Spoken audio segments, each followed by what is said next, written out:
Jackie Laura stealing my heart. Claudine Wolf, you make me holler at the moon. Girl, you're a finest fish in this lagoon. I clear the Nile, you so beguiled, even though you act so vile. And Deuce has stone cold style. These are my boobs, my skeleton crew, a little strange, but so are you. Don't you wanna be a monster too?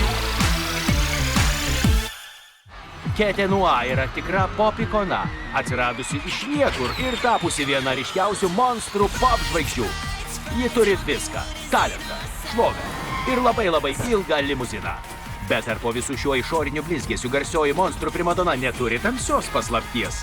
Sužinokite tai šiandien laidoje Ketė Nua – muzikos monstrai. Ketė atrado pradinės mokyklos talentų šou.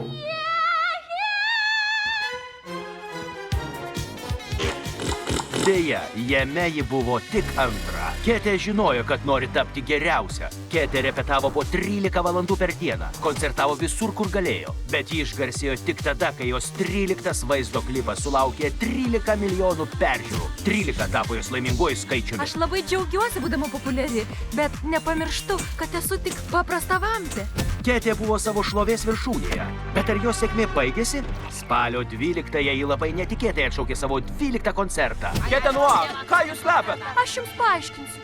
Ak, jau 12. Ar jos prietaringumas jai pakenks? Ar tai bus Ketės Nua pabaiga? Niekada. Mes dieviname Ketę Nua. Totaliai. O kaip dėl jos atšaukto koncerto? Tai nesusipratimas. Jos nuojauta jai pakuždėjo, kad gali kažkas nutikti. Ir ji buvo teisi. Taip, koncerto dieną įvyko didelis žemės drebėjimas. Po to trenkė žaibas ir nukrito meteoritas. Ketė mus išgelbėjo. Aš tave myliu, Ketė. Būk mano. Jos prietaringa prigimtis išgelbėjo visus gerbėjus.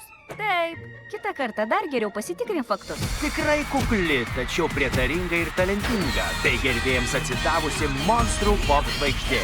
Niekas nesutrukdys jai pakilti dar aukščiau. Toliau žiūrėkite. Ketė Nua pasitraukė iš muzikos sulaukusi 16. Žiūrėkite mus.